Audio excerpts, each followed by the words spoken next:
আসসালামু আলাইকুম। ওস্তাদ পিএসপি লারাভেল ব্যাস 8 এর মডিউল 12 একটি অ্যাসাইনমেন্ট আছে। অ্যাসাইনমেন্টে দুটি টাস্ক আছে। প্রথম টাস্কটি হলো একটি রেজিস্ট্রেশন ফর্ম তৈরি করতে হবে HTML CSS বুটস্ট্র্যাপ ইউজ করে, এবং এর কিছু ফিল্ড হলো full name, user name, email, phone number, password, confirm password এবং জেন্ডার। এবং টাস্ক 2 এ আছে একটি টাস্ক ম্যানেজার তৈরি করতে হবে জাভাস্ক্রিপ্ট এবং বুটস্ট্র্যাপ দিয়ে।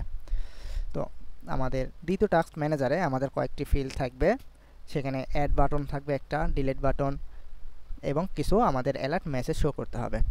সো আমরা যদি এখন কোডটা যদি দেখি তাহলে আমরা দেখতে পাবো এখানে রেজিস্ট্রেশনের জন্য যে ফিল্ডটা নেওয়া আছে সেটা হলো আমাদের এটা রেজিস্ট্রেশনের জন্য একটি টেমপ্লেট, HTML টেমপ্লেট। তার ভিতরে বডিতে আমরা প্রথমে একটি হেড ট্যাগ রাখছি, তারপর আমরা ফর্মটা রাখছি। এবং আমাদের যদি টাস্ক ম্যানেজারে যদি দেখি, এখানে আমাদের বডিতে একটি হেডিং রাখছি, তারপর আমাদের একটা অ্যালার্টস উপরে একটি অ্যালার্টস ডিভ রাখছি অ্যালার্ট মেসেজ শো করার জন্য, তারপর আমাদের ইনপুট ফাইল রাখা হয়েছে, এবং বাকি ক্ষেত্রে আমাদের কমপ্লিট টোটাল টাস্ক এগুলো রাখা হয়েছে। আমরা যদি ব্রাউজারে যদি রান করে যদি দেখি তাহলে আমরা এই কোডটি দেখতে পাবো। প্রথমত আমাদের রেজিস্ট্রেশন ফর্মটা আমাদের দেখতে এমন লাগবে।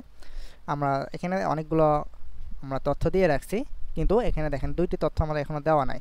আর এটা না দেওয়ার জন্য রেজিস্ট্রেশন করতে গেলে আমাদের বলতেছে please fill out this filter, মানে আমাদের এখানে প্রত্যেকটি বিষয়ের রিকোয়ারমেন্ট দেওয়া আছে এবং প্রত্যেকটি ফিল্ড আমাদের দিতে হবে, তারপরে রেজিস্ট্রেশনটা হবে। এবার যদি আমি দিই তাহলে দেখা যাবে কি ব্রাউজারটি একবার রান করবে। দেখছেন এটা রেজিস্ট্রেশন হয়েছে। এবং আরেকটি কাজ ছিল আমাদের টাস্ক ম্যানেজার, এটা মূলত দেখতে এমন লাগবে।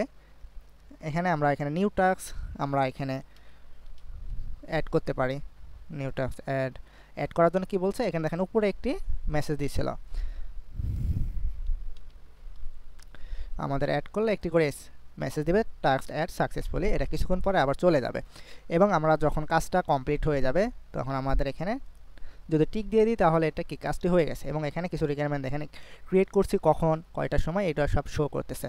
এবং এখানে আরেকটা বিষয় আছে যে ডিলিট কমপ্লিট। এই ডিলিট কমপ্লিট করলে আমাদের যে টাস্কগুলো কমপ্লিট হয়ে গেছে এটার মাধ্যমে আমাদের সেই টাস্কটা ডিলিট হয়ে যাবে। এবং ক্লিয়ার অল করলে আমাদের পুরো যতগুলো টাস্ক আছে সবগুলো টাস্কই ডিলিট হয়ে যাবে। এবং শুধু ডিলিট থেকে যদি আমরা ক্লিক করি তাহলে শুধু যেটা ডিলিট করব সেটা ডিলিট হবে। আমরা আরও কিছু টাস্ক অ্যাড করে নিই।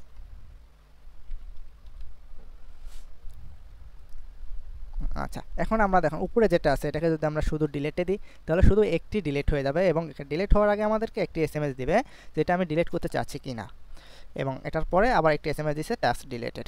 এখন আমরা যদি ক্লিয়ার অল করি তাহলে আমাদের যতগুলো টাস্কই থাক না কেন সকল টাস্কই আমাদের ডিলিট হয়ে যাবে। সো এখন যদি ক্লিয়ার অল করি তাহলে আমাদের সমস্ত টাস্কগুলো ডিলিট হয়ে যাবে, এবং টোটাল টাস্ক আমাদের যতগুলো টাস্ক আছে কমপ্লিট এবং যতগুলো টাস্ক আমাদের সিরিয়ালে থাকবে সবগুলো আমাদের এখানে দেখাবে যে টোটাল টাস্ক আমাদের কতগুলো আছে। সো এখন যদি ক্লিয়ার অল করি তাহলে আমাদের সকল টাস্কগুলো ডিলিট হয়ে যাবে।